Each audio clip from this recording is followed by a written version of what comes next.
ऐसे दोस्त का धन्यवाद करना लाइफ में कि आप लोग के पास ऐसा दोस्त होगा कि आपको फ्यूचर में ग्रो करने के लिए सपोर्ट करते हैं। मेरे कंप्यूटर के बाद अगर मैंने कुछ भी चीज़ अगर ख़रीदा है उसके बाद तो वो है ये फ़ोन। तो मुझे ना 20,000 के अंदर सारा चीज़ मिल चुका था। मॉनिटर ये भी EMI पे लिया। थर्ड जो चीज़ है वो मैंने ये फ्रिज बाय किया था और मैंने ये अभी तक मेरा फ़ोन संभाल कर रखा है ये। लेकिन गाड़ी ने बहुत साथ दिया था मेरा, कहीं ना कहीं से मेरा सेटिंग हो जा रहा था, पैसे का एडजस्टमेंट हो जा रहा था।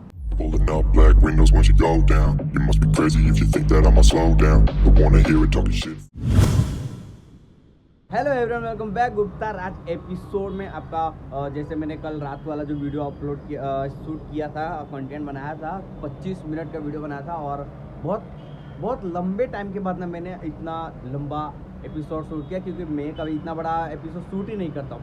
मैं 5 मिनट 6 मिनट 7 मिनट ज़्यादा से ज़्यादा 10 मिनट एक दो वीडियो हो गए जो मेरे 20 मिनट के हो गए, सिर्फ एक या दो हो गए, उससे ज़्यादा मैंने एपिसोड लंबे शूट ही नहीं किए।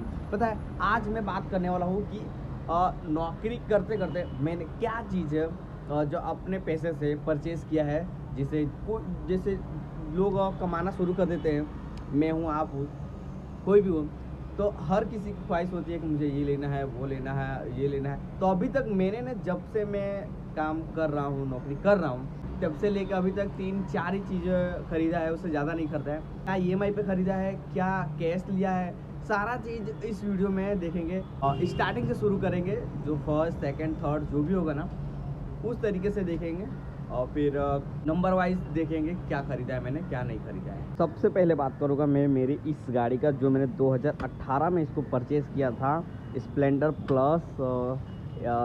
जब लिया था तब इसका कैश प्राइस था कम से कम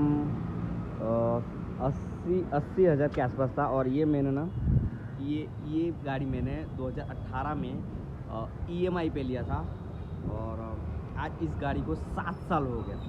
हर किसी को अपनी गाड़ी से ना भाई प्यार बहुत होता है, जैसे इस गाड़ी से ना मुझे भी बहुत प्यार है।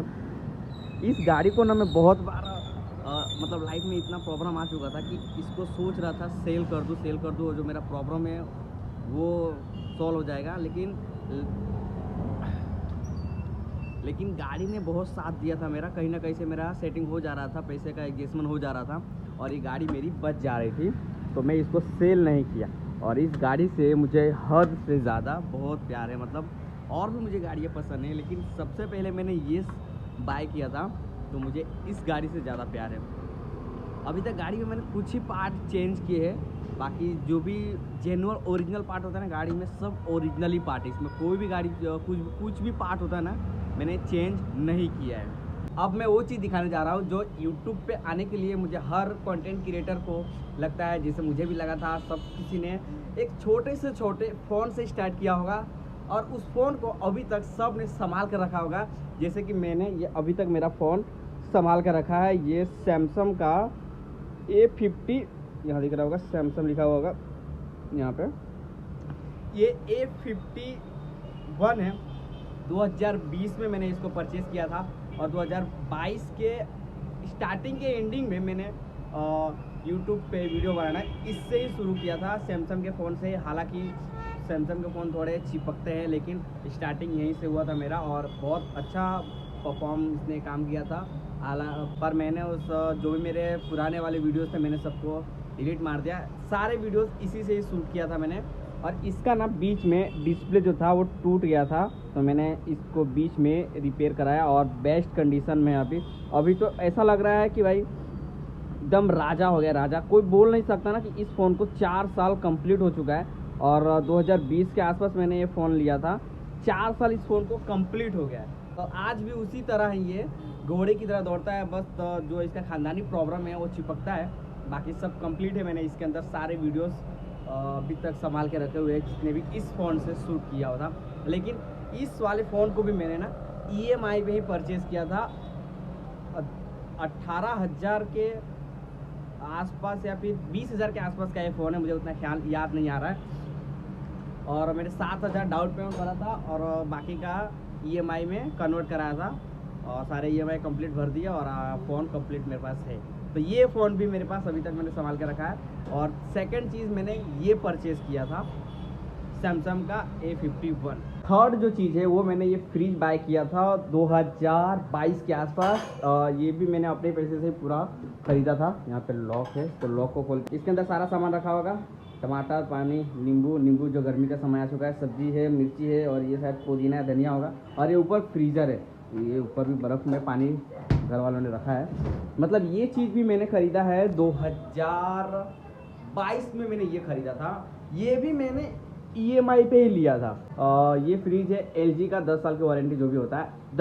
तो ये थर्ड चीज़ है जो मैंने अपने पैसे से ये भी परचेज़ किया था, और ये भी EMI पे ही है। समझ रहे हो, नौकरी करने से क्या क्या चीज़ सिर्फ और सिर्फ EMI पे लेना होता है। फोर्थ जो है, चौथा चीज़ जो है वो है टीवी। ये टीवी तो अभी फ़िलहाल आतंकवादी ने यहाँ पे फोड़ दिया है। इसको भी हमने 2023 में परचेज़ किया था। ये भी EMI पे ही लिया था हमने, ये भी कैश ऑन रोकड़ा नहीं लिया था। सैमसंग का टीवी है, सैमसंग कंपनी, ये भी बहुत बेस्ट परफॉर्म करता है। ये चीज़ भी हमने मतलब हमारे इसके पहले जो टीवी था वो ख़राब हो चुका था, तो ये 1 डे सेल था, विजय सेल्स में से हमने इसको लिया था, और वो भी EMI पे लिया था इसको भी। ये टीवी शायद 26,000 का था, और 1 डे सेल था, तो 22,000 में हमने इसको लिया था। और फिर इसके ऊपर ही फाइनेंस ले जो EMI होता है वो कराया था, और फिर EMI करा के फिर इसको घर लेके आए। तो कितना चीज़ हुआ, गाड़ी हुआ, मोबाइल हुआ, फ्रिज हुआ, टीवी हुआ, 4 चीज़ अभी तक मैंने परचेज़ किया EMI पे। जो 5वां चीज़ है वो है मेरा। तो अब आ गया हूँ मैं अपने डेस्कटॉप कंप्यूटर के ऊपर। ये भी मैंने अपने ही पैसे से परचेज़ किया था, 2022 के ही आसपास लिया था। 20,000 के अंदर मुझे सारे चीज़ मिल गए थे, जैसे मॉनिटर, CPU, कीबोर्ड और माउस। हाँ ठीक है जा, बाय बाय, हाय बोल, हाय। तो मुझे ना 20,000 के अंदर सारा चीज़ मिल चुका था, मॉनिटर, CPU, कीबोर्ड, और ये जो स्पीकर है जो फट चुके हैं ये मैंने बाद में परचेज़ किया था, 350 का है। और ये माउस है, ये शायद 450 या 500 का है। मतलब अराउंड सारा सामान मिला के ना मैं 20,000 के अंदर सब कुछ खरीद लिया था। ये एक चीज़ इसमें है, ये पैसा, ये जो PC है, कंप्यूटर है, ये मैंने EMI पे नहीं लिया था, ये कैश ऑन है, इसमें कुछ भी फाइनेंस नहीं हुआ था। और अच्छा हुआ कि नहीं हुआ भाई, नहीं तो जिस तरीके से बीच में मेरा जैसा कंडीशन बिगड़ा था ना, अगर मैंने ठीक से अगर काम नहीं किया होता ना, तो शायद ये भी चला ही गया होता। लेकिन अच्छा मैंने ना रोकड़ा पैसे में ख़रीदा, नहीं तो सबका सब चला गया होता आज। और अब मैं सोचता हूँ ना भाई कि अब कुछ भी चीज़ अगर खरीदूँगा ना, कुछ भी अपने लाइफ में, तो जितना हो सके ना कैश खरीदूँगा। मैं EMI लोन के चक्कर में नहीं पड़ना चाहता हूँ। मैं मान लो बाई चांस अगर लाइफ में मैं रहा या नहीं रहा, मेरे फैमिली के ऊपर कुछ आना नहीं चाहिए कि आप EMI लिए थे, आपके लड़के ने, ये वो सब प्रॉब्लम क्रिएट हो, मैं चाहता नहीं। कुछ भी हो, घर या गाड़ी हो, बंगला, कुछ भी हो, मैं कोशिश करूँगा, जितना हो सके कोशिश करूँगा कि मैं ये सब कैश रोकड़ा में। मेरे कंप्यूटर के बाद अगर मैंने कुछ भी चीज़ अगर ख़रीदा है उसके बाद, तो वो है ये फ़ोन। इसके बाद मैंने कुछ भी नहीं ख़रीदा है, सिर्फ ये फ़ोन ख़रीदा है। और इसलिए ये ख़रीदा था कि बेस्ट क्वालिटी मिले एक आईफोन के कैमरे से, और इसलिए मैंने ये ख़रीदा था कि इसके अंदर एक बेस्ट परफॉर्मेंस, अच्छा क्वालिटी आएगा। आजकल का जो टाइम है क्वालिटी और वॉइस के ऊपर है, तो ये फ़ोन मैंने ख़रीदा है। और इस फ़ोन का एक और ख़ासियत है, मैंने अभी तक इस फ़ोन का पैसा नहीं दिया है, और दिया है आधा पैसा दिया है, आधा पैसा अभी देना बाकी है। ये एक मेरा फ्रेंड है जिसने मुझे सपोर्ट किया है कि कंटेंट बना, वीडियो बना, तेरे फ़ोन में देता हूँ तुझे। मतलब उसने दिया था, मैंने कहा था कि मुझे आईफोन चाहिए, तो मुझे आईफोन दिया, और अभी इसके आधे से कम पैसा भी बाकी है देने के लिए, तो वो भी मैं दे दूँगा। लेकिन ऐसे दोस्त का धन्यवाद करना लाइफ में कि आप लोग के पास ऐसा दोस्त होगा कि आपको फ्यूचर में ग्रो करने के लिए सपोर्ट करते हैं। तो ये सारी चीज़ें मैंने अभी तक EMI पे कुछ चीज़ें मैंने ख़रीदे थे। तो आप नौकरी करोगे ना तो यही सब होगा भाई, आपको ना लाइन बदलना पड़ेगा, जैसे मैं धीरे धीरे बदल रहा हूँ, और धीरे धीरे एक ना एक दिन ज़रूर हो जाएगा। तो मिलते हैं कल नए एपिसोड में, तब तक के लिए बाय।